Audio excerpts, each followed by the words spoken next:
Hello. This is Dwayne Clark with the Net Lease Industry Show. Hope you're having a great week. This is our first broadcast live. Just wanted to kind of get used to the technology. We typically do a lot of pre-recorded podcast interviews with industry experts on our other podcast called the Real Estate Wealth Through Real Estate Investing Podcast. And that is a 5 days a week podcast. Interview folks in all different industry sectors, multifamily, single family, um, self storage, mobile home parks, you name it, anything in between, attorneys, other thought leaders, other real estate professionals to really just dig down deep to find out what's the best strategies as a real estate investor and to build wealth. Another part of my business is a single tenant net lease investment sales and syndication. So since we get a lot of questions, I talk to a lot of investors and kind of pick their brain on a lot of things. We decided to create an additional show called the Net Lease Industry Show to cover what is really going on in the net lease industry. So what we plan on doing, we're going to have a lot of different guests from brokers, financing folks, also industry professionals to just learn more so as we can grow as an investor. We're seeing a tremendous amount of positive things in this industry. Lately, I think we had a record quarter for net lease investments in this pandemic, which is very promising. People are pulling money out of the stock markets and putting money to work in real estate into these single tenant net lease assets.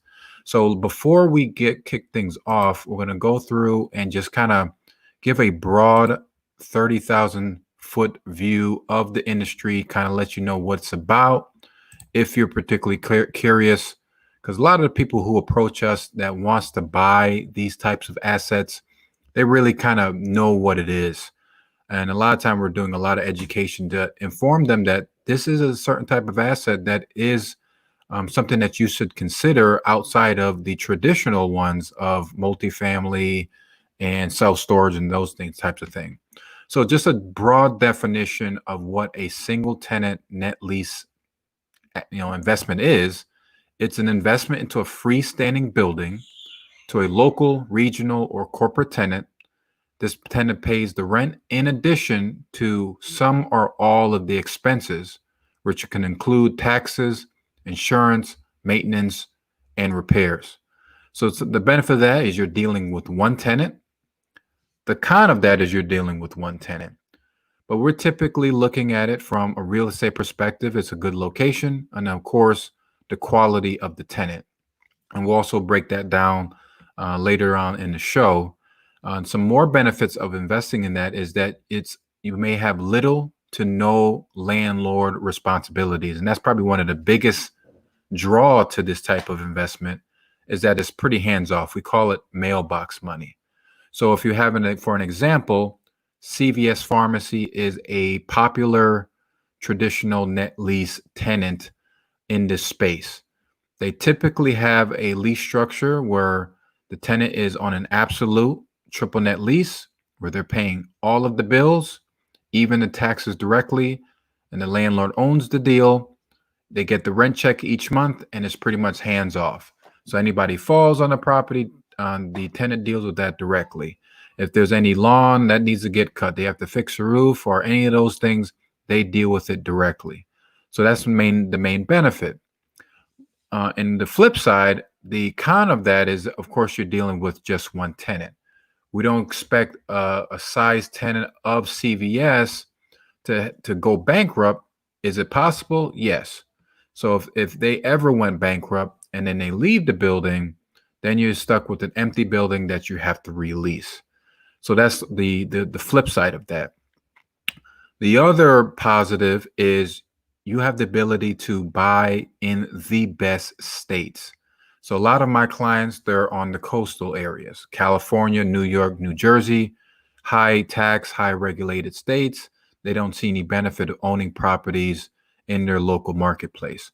So with a net lease investment, particularly on a absolute triple net lease where the tenant pays all the bills, we get to search into the best marketplaces, the best local markets. Like we're dealing with a lot of tax-free states, which is very popular, like Texas and Florida.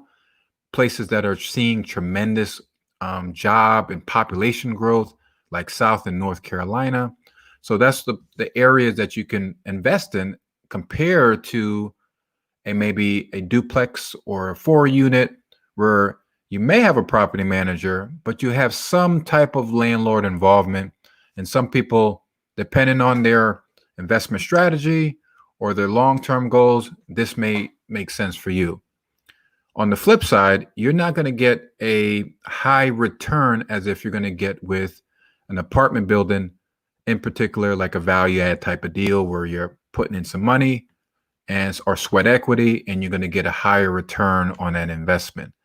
With a net lease, typically the lease is already in place, say for 20 years. They have their rental increases already built in the lease, and you can't change that.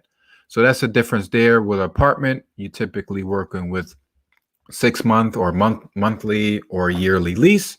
You have that option based off of the marketplace to increase that rent to kind of maximize your investment.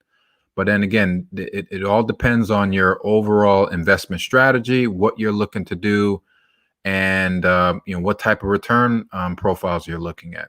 So it's very conservative return, but again, it's very beneficial for people who really care about the no landlord responsibility, kind of that laid back nature of this investment. And you're able to pick real estate in prime locations if you do choose so. Or you can be able to invest in something in your backyard. So that's the good thing about that as well. So there's a lot of different categories of net lease investments. So it's not really just dialed down to what I said as a CVS pharmacy. That is one of them. But then you have the retail tenants, which is a whole bunch of different ones, and I'll name just a few.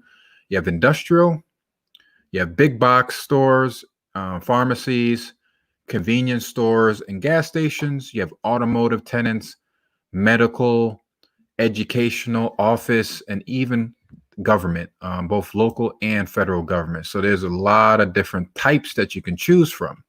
Some perform better than others, in my opinion, because I also include on that list banks. Banks also, lease spaces in the net lease industry. But as of right now, a lot of people are not really physically using banks, and a lot of them are actually consolidating and closing up some of their locations.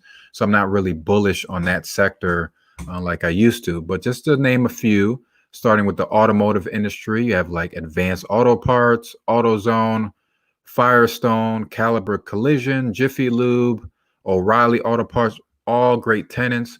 A lot of them are institutional or very strong corporate tenants that are backed by multi-million-dollar companies or publicly traded companies.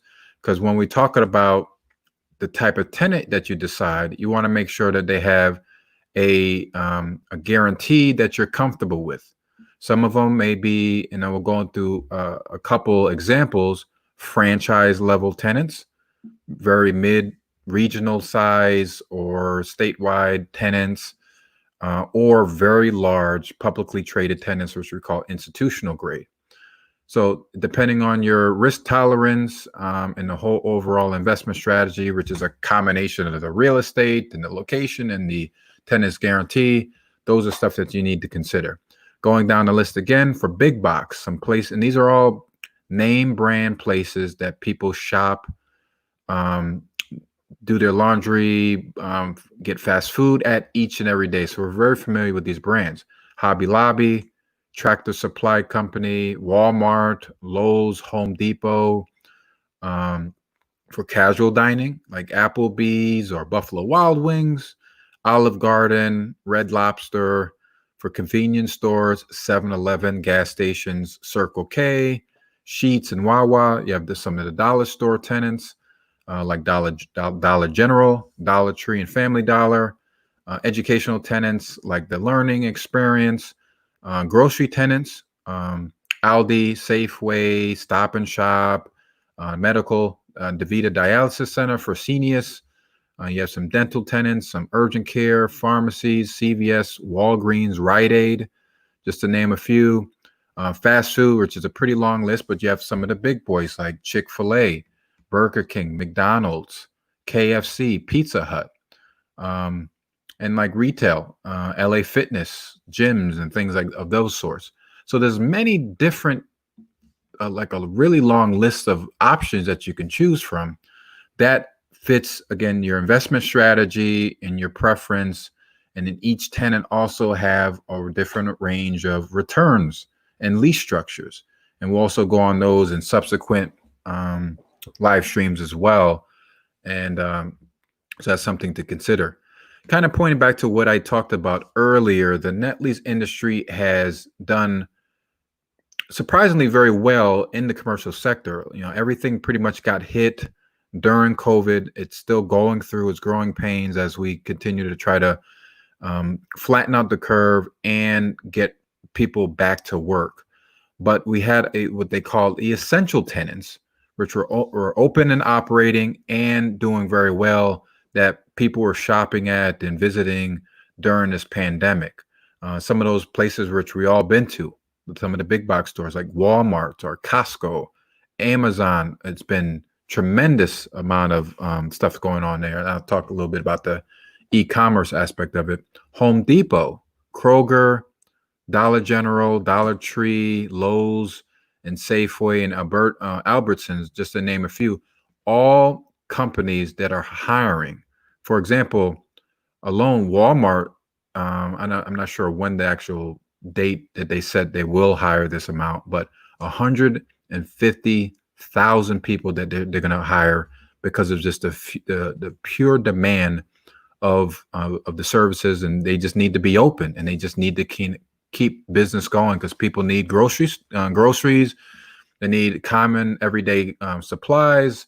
They need pharmaceuticals. So it's a whole bunch of stuff that's very positive to know that not only this tenant is going to be there to honor their lease, whatever it is, 10, 15 years, and do well. You not have to worry about it compared to alternative investments like in multifamily or self-storage, where people are, due to the government shutdown, had to lose their job.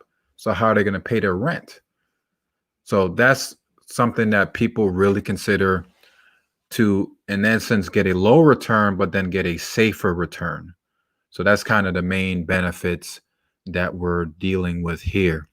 So so this is pretty much what this show is going to be about. There's a lot of news going on in this sector. There's not really a number one source that's covering it to the level that I am.